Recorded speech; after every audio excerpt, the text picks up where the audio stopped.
주님께서 이제 부활하시고 얼마 있지 않으면 이제 승천하실 때가 가까워 오시기 때문에 제자들에게 가장 중요한 그런 시간들 속에서 또 가장 중요한 것들을 이렇게 말씀하시는 시간들이다, 이렇게 생각이 되어집니다. 몇 가지를 오늘 본문을 통해서 좀 같이 생각해 보고 싶습니다.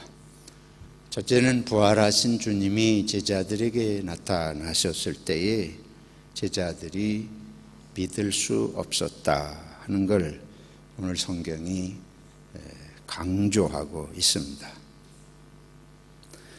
예수님이 나타나셔서 평강이 있을지어다. 그때의 제자들은 도무지 믿기지가 않아서 놀라고 무서워하여 그 보는 것을 영으로 생각하는지라. 예수님의 몸이 실제로 그 육체가 부활하신 것을 믿을 수가 없었습니다. 그거는 저희가 그때 그 자리에 있었어도 그랬을 것으로 생각이 되어집니다. 사람이 일상적으로 안 일어나는 일, 그런 거에 직면할 때에 쉽게 믿을 수 없겠습니다. 그래서 예수님께서 이르시되 어찌하여 두려워하며 어찌하여 마음에 의심이 일어나느냐. 제자들의 마음을 아시고 이렇게 반문하시면서 내 손과 발을 보고 나인 줄 알라. 그 십자가에 못 박히신 손과 발을 보여주시고 이것이 영이 아니고 바로 내가 십자가에 죽은 내가 살아난 것을 알아라.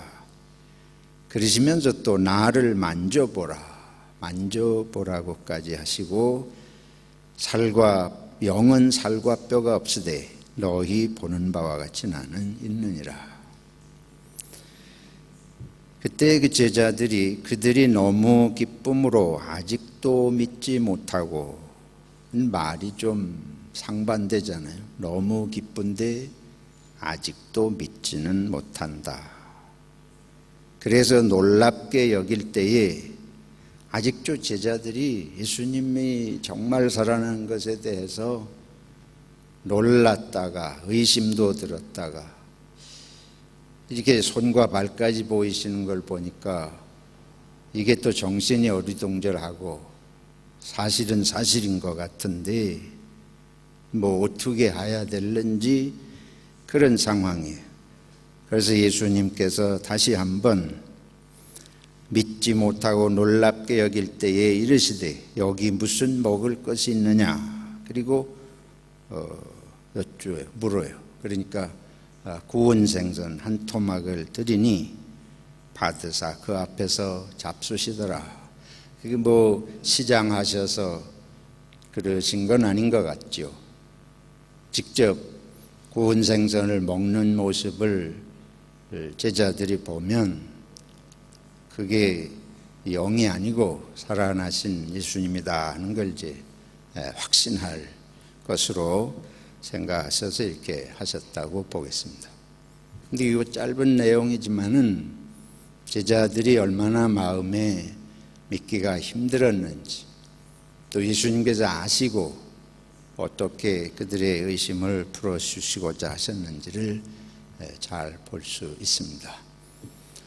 이 말씀 속에서 우리들이 한 가지 생각하게 되는 것은 우리의 마음이, 저나 여러분이나 당시의 제자들이나 우리의 마음은 믿어지지 않는 것은 안 믿습니다. 우리의 마음은 믿는 쪽으로 발달해 있지 않고 안 믿는 쪽으로 발달해 있는 것으로 보입니다. 우리가 만져보고 듣고 눈으로 보고 이렇게 몇 번 확신하게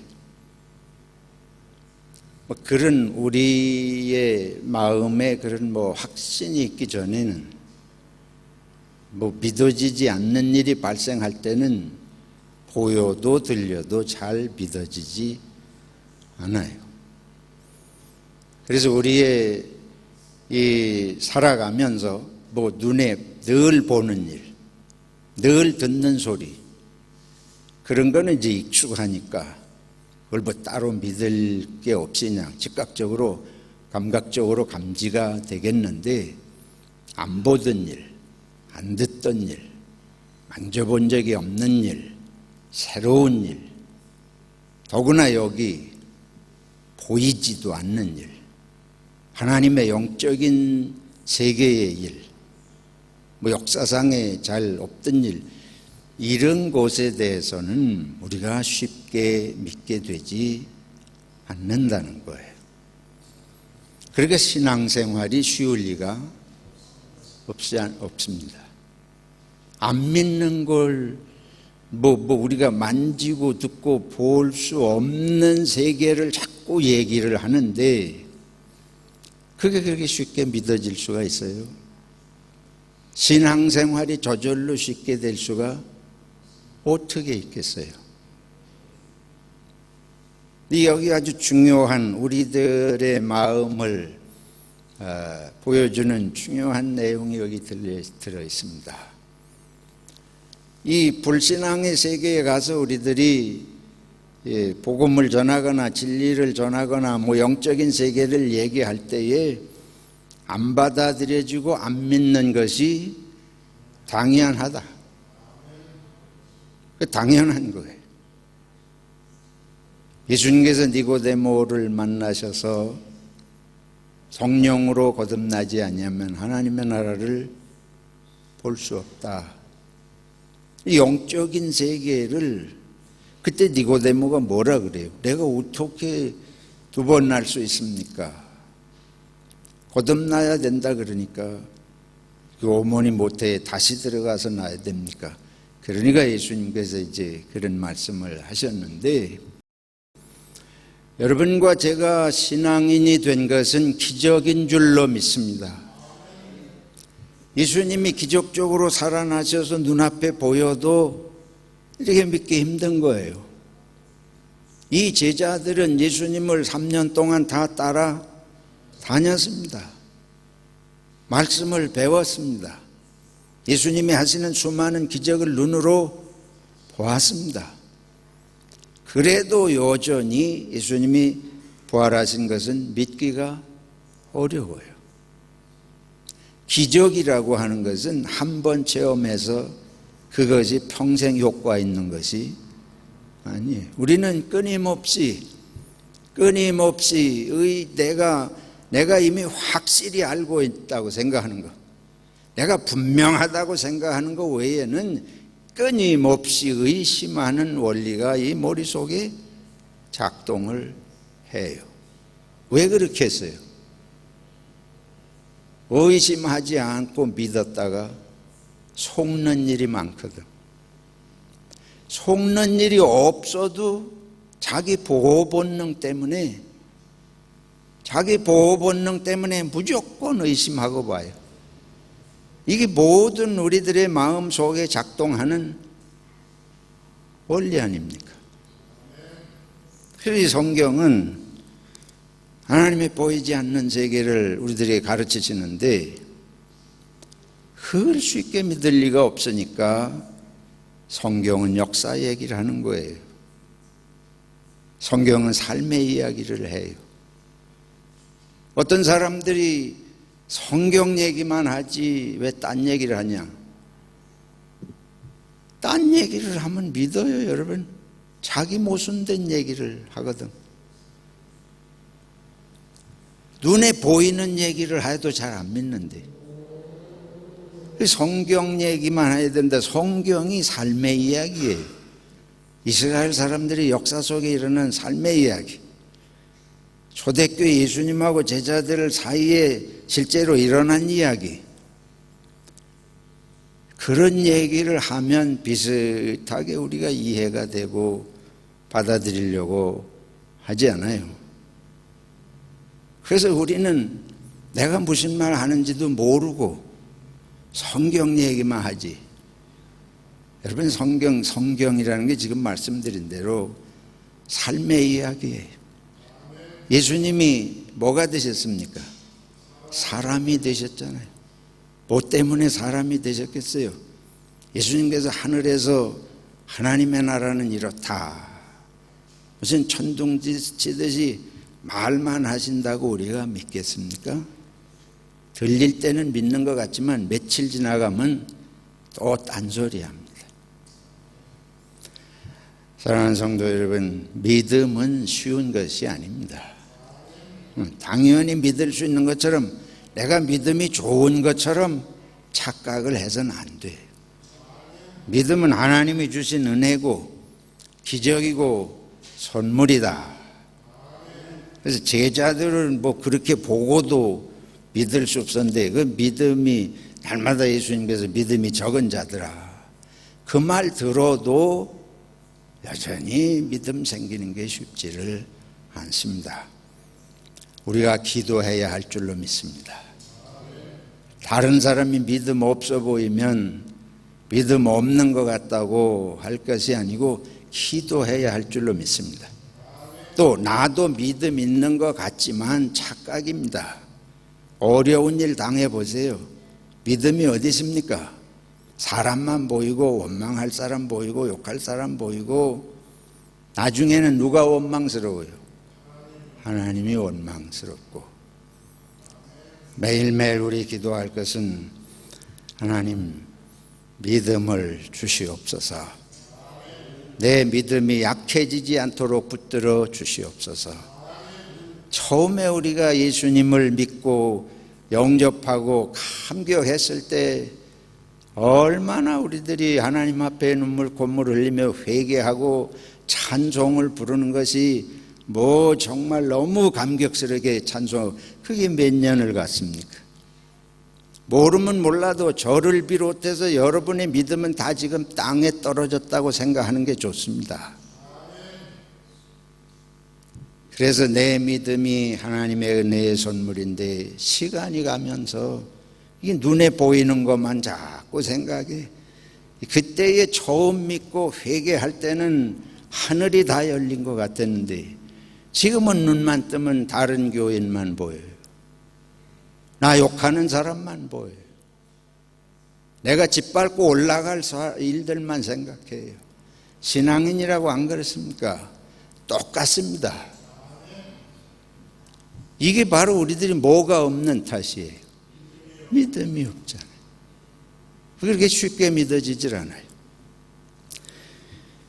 그래서 주님께서 안타깝게 이런 우리를 아시니까 말씀도 해주시고 만져보라고도 하시고 눈앞에서 또 직접 생선을 잡수시기도 하시고, 그 다음에 이제 말씀이 넘어가서 44절 이하에 보면, 내가 너희와 함께 있을 때에, 그러니까 십자가에 돌아가시기 전에 주님께서 모세와 율법과 선지자의 글과 시편의 나를 가리켜 기록된 것이 이루어져야 하겠다고 이미 말을 했는데 그걸 잊었느냐. 그러시면서 45절에 이에 그들의 마음을 어떻게 열어, 그들의 마음을 열어 성경을 깨닫게 하시고, 조금 전에 예수님 부활하신 직후에 엠마오로 내려가는 두 제자가 예수님을 만났어요. 근데 예수님인 줄을 알아보지 못했지 않습니까? 같이 길을 가시다 이제 해가 저물녘에 주님은 더 길을 가시고자 하셨지만, 그 다른 제자가 같이 이제 청을 들여서 식사하는 중에 그들의 눈이 열려서 주님인 줄을 알아보았다. 이제 이런 말씀이 나오는데, 여기도 보면 제자들에게 마음을 열어 성경을 깨닫게 하셨다. 하나님께서 우리의 마음을 열어주시는 것 은혜고 축복인 줄로 믿습니다. 우리 마음이 다 같은 마음이 아니에요. 우리 마음을 막고 있는 것이 있습니다. 하나님의 세계를, 영적인 세계를 이해하지 못하도록, 믿지 못하도록 틀어막는 방해물이, 장애 요소가 우리 마음 속에 들어있다. 저와 여러분 속에 들어있다는 말씀입니다. 그래서 주님께서 우리 마음을 열어주셔서 깨닫는 마음을 주시옵소서. 말씀을 믿을 수 있고 이해되고 말씀을 삶으로 살아내려고 하는 결심이 설 수 있도록 내 마음을 성령님께서 도와주시옵소서. 여러분, 마음이 열린다고 하는 거 우리가 마태복음에 보면 이런 말씀이 있어요. 말씀을 향한 마음, 씨를 뿌린 비유를 예수님이 하신 적이 있습니다. 씨를 뿌리더니 어떤 씨는 어디에 떨어져요? 길가에 떨어져요.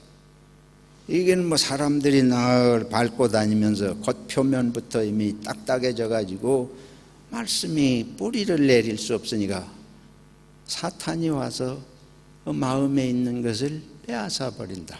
새가 쪼아먹는다. 아예 듣지도 않으려는 세상 일 뭐 여러 가지들로 인해서 아예 말씀에 귀를 닫고 들리지도 않는, 말씀이 뭐 귀를 통해서 머릿속에 들어가 마음에 뿌리를 내리는 아예 가능성 자체가 막힌 마음도 있다. 또는 말씀을 받을 때는 기쁨으로 받는데 환난이 오고 시련이 오면 이게 말씀을 따르고 그대로 살 수 없는, 말씀을 버리는, 이게 우리가 어떤 어려움이 되고 내 보호 본능에 아까 말씀드린 대로 우리들 자신에게 조금이라도 힘들고 어려움이 될 것 같으면 말씀을 버리는, 그리고 역시 말씀에 대한 확신이 그만큼 적은 거죠. 눈앞에 당장 보면 이거 언제 말씀대로 살아가지고 이 눈앞에 당장 일어난 일이 뭐 이게 말씀대로 산다고 이게 될까? 그래서 결국은 말씀을 버리는, 저 자신의 경험을 통해서 봐도 그런 말도 있잖아요. 법보다 뭐가 가까워? 주먹이 가깝다. 그거 딱 맞는 말입니다. 우선 지금 싸워서 얻어터져 죽게 생겼는데 법에 호소한다고 소리 질러봐야 무슨 소용이 있냐, 이런 식이에요. 지금 당장 문제가 일어나는데 하나님의 말씀 주자에 붙들고 그거 무슨 이 문제가 해결이 되나? 이런 것이 우리 마음을 결국은 막아요. 근데 그 날마다 그런 일이 생기거든. 문제는 그게 어쩌다 한번 오는 일이 아니고 날마다 눈 뜨고 보면 이건 말씀 붙들고 있을 시간이 없어. 뭐 말씀 기다릴 여유가 어디 있어. 지금 이건 당장 일어나는데. 또는 가시밭을 얘기하시지 않았습니까? 재물의 유혹, 이 세상의 염려, 근심 역시 마찬가지예요. 우리들의 수많은 그런 욕심과 관련된 일, 현실에 필요한 일들, 이런 거 생각하다 보면 말씀은 저건 아주 먼, 그건 좋은 말씀이긴 한데 그건 내 삶하고 현실적으로 맞지 않아요. 내가 가는 길에 오히려 장애물이 돼. 말씀이, 나 말씀은 자꾸 그렇게 하지 말라고 그러는데 나는 그렇게 해야지 지금 돈을 벌겠거든. 쉽게 말하면 나는 지금 그렇게 해야 남을 넘어뜨리고 내가 올라갈 수 있는데, 이 하나님의 말씀을 보면 그러지 말라고 섬기라 그러고 종이 되라 그러고 그 말씀대로 했다가는 이거 내가 어떻게 세상에서 이 길을 가겠느냐. 우리들의 마음을 막고 있는 요소들은 너무나 많습니다. 이런 것들이 그 하수구가 틀어막혀 가지고 물이 못 빠져나가듯이 우리 마음을 잔뜩 이런 것들이 틀어막고 있어서 거기에 말씀이 들어가 가지고 뿌리를 내릴 수가 없는 거예요.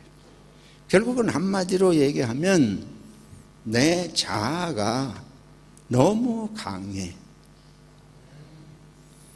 여러분, 이상성격 중에 나르시즘이라고 하는 게 있습니다. 자기에 집착하는 거, 자기애. 자기에게 너무 사로잡혀 가지고 이상 성격이 되는 근데 나르시즘은 못 고친대요. 심리학에서 하는 얘기는 나르시즘은 고칠 길이 없대. 근데 모든 것에 내 생각에 사로잡혀 있는 사람은 대화가 안 돼. 아무리 합리적으로 이래서 그래고 저래서 그래고 설명을 해도 그게 귀에 들리지? 얘기를 하다 보면 얘기가 오고 가고 해야 될 거 아니에요. 근데 계속 혼자 자기 얘기를, 이런 얘기를 했는데 전혀 다른 반응의 얘기를 해. 그건 무슨 증거예요? 그 사람이 자기 생각에 빠져 있다. 그리고 자기 생각에 1년 12달 하루 종일 빠져서 살면 말씀이 들어갈 수가 없잖아요. 남의 어드바이스가 받아들여질 없어요. 말도 들리지 않고 말씀도 들리지 않고 남도 보이지 않고 무서운 병입니다. 무서운 병. 이런 것들이 결국은 우리를 다, 근데 이게 없는 사람이 정도 차이지만 누구든지 다 그런 모습이 우리 속에 들어 있어요.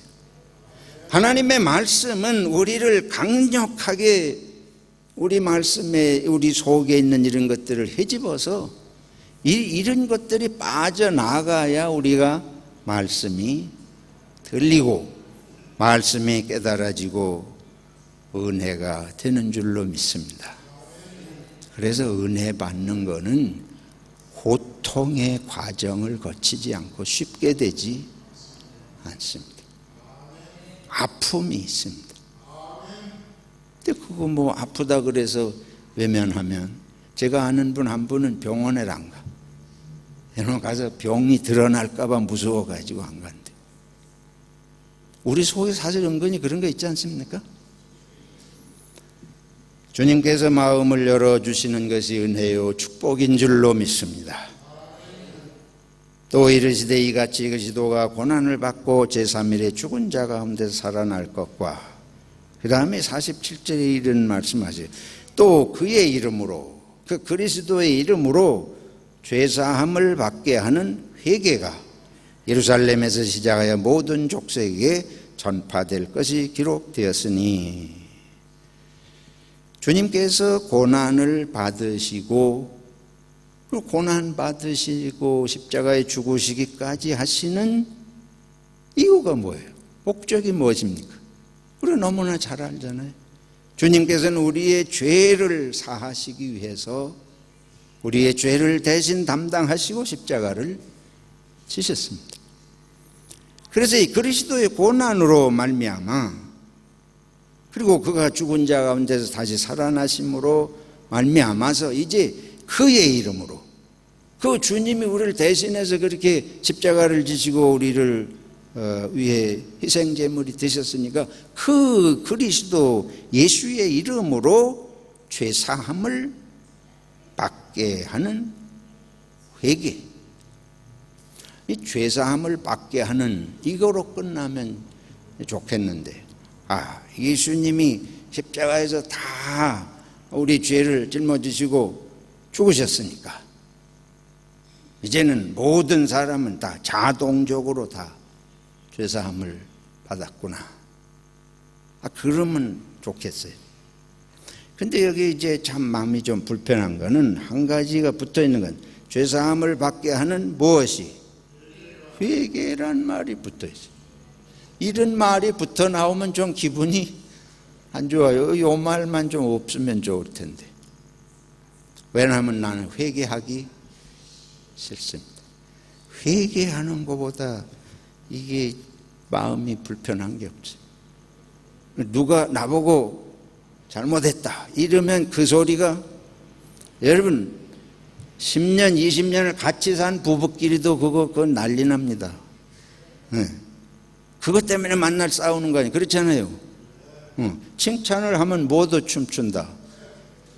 돌고래도 춤춘다. 근데 회개하라 그러면 돌고래도 어떻게 표현해야 되는지 모르지만, 회개하라는 거 좋을 사람 세상에 단 한 사람도 없어요. 그냥 십자가에 다 기왕에 짊어지시고 주님이 죽으셨는데 뭘 또 회개하라고 하시나. 그냥 선심 쓰신 거, 용사세일인 표현하는 거, 그냥 그렇게 다 하시면 되지.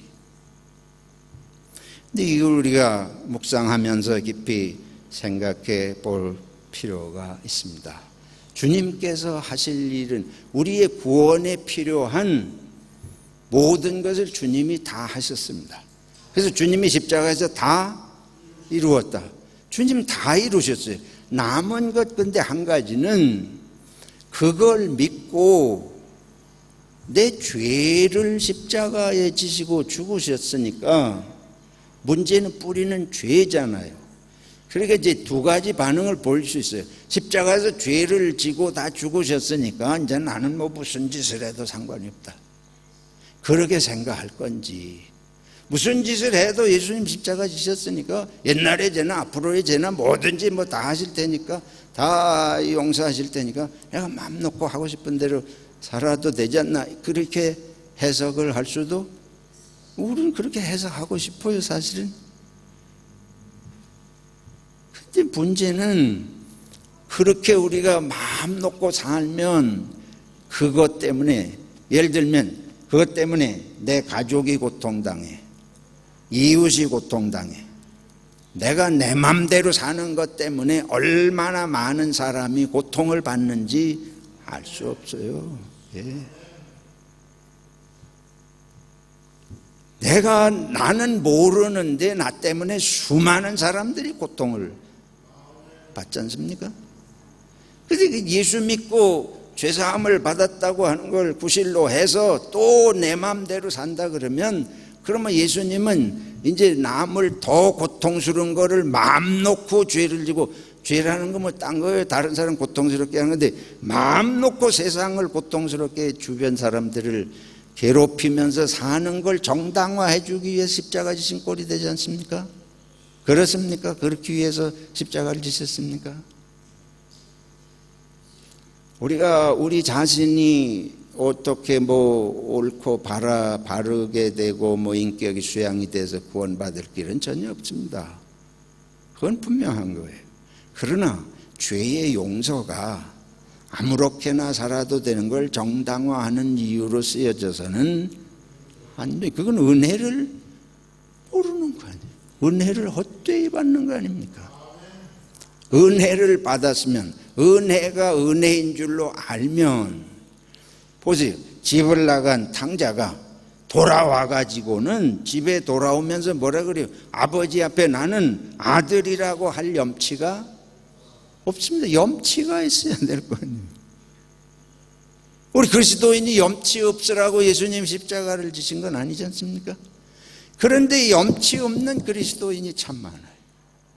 저를 비롯해서 잊어버릴 때가 많습니다. 염치도 모르는 그리스도인. 예수님이 자기들의 죄를 다 십자가에 지시고 죽으셨다고 그러면서 자기는 너무 은혜를 모르는, 예수 안 믿는 자기들만도 못하게 행동하는 것 같은, 이렇게 보이게 되면 세상에서는 저건 가짜다, 저건 진짜가 아니고 가짜다. 다시 말해서 이것은 그리스도를 이용하는 것뿐이지, 우리들이 하나님을 사랑하고 이웃을 사랑하라고 하는 말씀하고는 너무 멀잖아요. 이렇게 똑바로 깨달아야 이제 증인이 바르게 될 수 있는 줄로 믿습니다. 이걸 잘못 깨달으면 바른 증인이 될 수 없는 거예요. 그거는 이단도 되고 신천지같이 별 엉뚱한 것들이 다 겨나와서 예수 그리스도의 십자가를 오히려 하나님의 구원의 은혜와 축복을 욕되게 하는 그런 것이 될 수 있지 않습니까? 그래서 여기 중요한 것은 너희는 이 모든 일에 무엇이라? 증인이라. 마지막은 주님께서 우리를 세상의 증인으로 보내시기 위해서 부르신 줄로 믿습니다. 믿음 없으면 증인 될 수 없습니다. 여러분이 전도 못한다면 믿음이 없는 것입니다. 예, 그렇게 말해도 됩니까? 잘 생각해 보세요. 믿음 없는 사람이 헌신합니까? 믿음 없는데 전도할 수 있습니까? 이 교회에 대한 믿음이 없는데 다른 사람이 이 교회에 오라고 할 수? 예수님에 대한 믿음의 확신이 없는데 예수 믿으라고 할 수? 믿음 없으면 증인될 수 없습니다. 그리고 여기 있는 대로 마음이 열려서 성경의 말씀이 깨달아지고 영적인 세계에 대한 확신이 없으면 증인될 수 없어요. 죄사함을 받는 구원의 은혜와 그로 인한 회개의 복음을 확실하게 체험하지 못하면 증인될 수 없습니다. 그러니까 이것은 오늘의 이 말씀은 이 증인되는데 아주 필수적인 것이에요. 거꾸로 왜 우리가 확신을 가지고 증인이 못 되냐? 이 문제에 아직 걸려 있기 때문에 그렇습니다. 왜 걸려 있느냐? 기복주의 신앙에 머물러 있는 것이. 어떻게 해야 되겠습니까? 사도행전에 보면 성령을 받으면 뭐가 된다? 증인이 된다. 그러잖아요. 사도행전 1장 8절에 성령 받으면 증인이 된다. 성령 받아야 할 줄로 믿습니다. 그래서 우리 지난주에 요한복음에서 말씀하신 예수님께서 성령을 받으라. 하나님의 영으로, 즉 하나님을 보는 마음이 열리고 이웃을, 형제 자매를 하나님 안에서 보는 마음이 열리고 성령으로 충만해야 이 온 세상이 하나님의 자녀들로 다 부름을 받을 사람들인데 깨닫지 못하고 있으니까 우리가 잘나서 교만해서가 아니고 이 구원의 복음을 전하기 위해서 증인이 돼야 되겠다. 우리가 제 경험을 보면 예수 처음 믿을 때 감격해가지고 제일 먼저 하고 싶은 게 뭐였는가 하면 전도하는 거였습니다. 식구들을 전도하고 친구를 전도하고 싶은 생각이 불타가지고 잠이 안 오고 그랬습니다. 근데 그게 왜 다 사라졌습니까 지금? 이제는 교회 다니면서 교회 안의 일에 눈을 쳐박고 여기서 용서하시고 들으세요. 믿음이 식은 거예요. 하나님의 세계가 이제는 보이지 않아요. 증인되는 일에 관심이 없어요. 이 교회 안에서 누가 나를 뭐라 그러나 어쩌나 이것만 하루 종일 관심하고 여기서 에너지 다 쏟아먹고, 그러니까 우리는 믿지 않는 사람이나 똑같아졌습니다.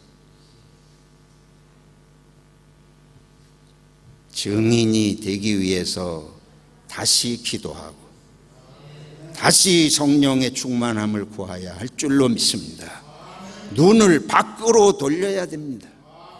우리가 눈을 이 안에만 쏟아놓고 여기서 정열을 다 소모하면 우리는 평생 주님이 증인이 되라고 하신 이 말씀을 실천할 수 없습니다. 그 가장 위험한 인물이 그래서 저 목사이고 교회 오래 다닌 중직자 여러분들이 교회 안에서 교회를 썩게 하고 은혜가 임하는 걸 틀어막고 증인되는 능력을 우리 안에서 다 상실하게 만들 수 있다 하는 것입니다. 그래서 저부터 우리가 회개하고 다시 한번 옛날 깨달음을 주시고 은혜 받고 죄사함에 감격해서 회개했던 그 세상말로 초심을 회복하고 안에서 관심하던 걸 이제 밖으로 돌려야 돼.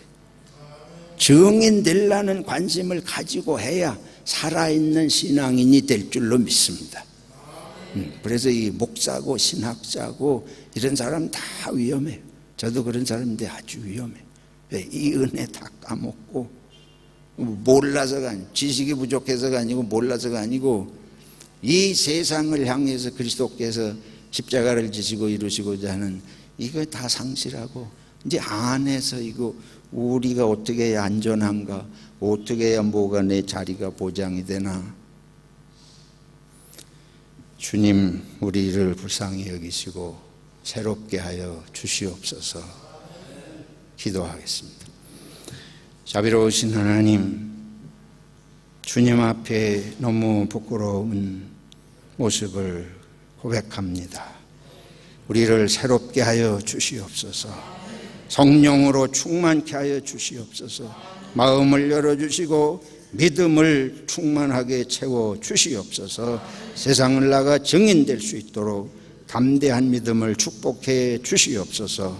예수님의 이름으로 기도하옵나이다. 아멘.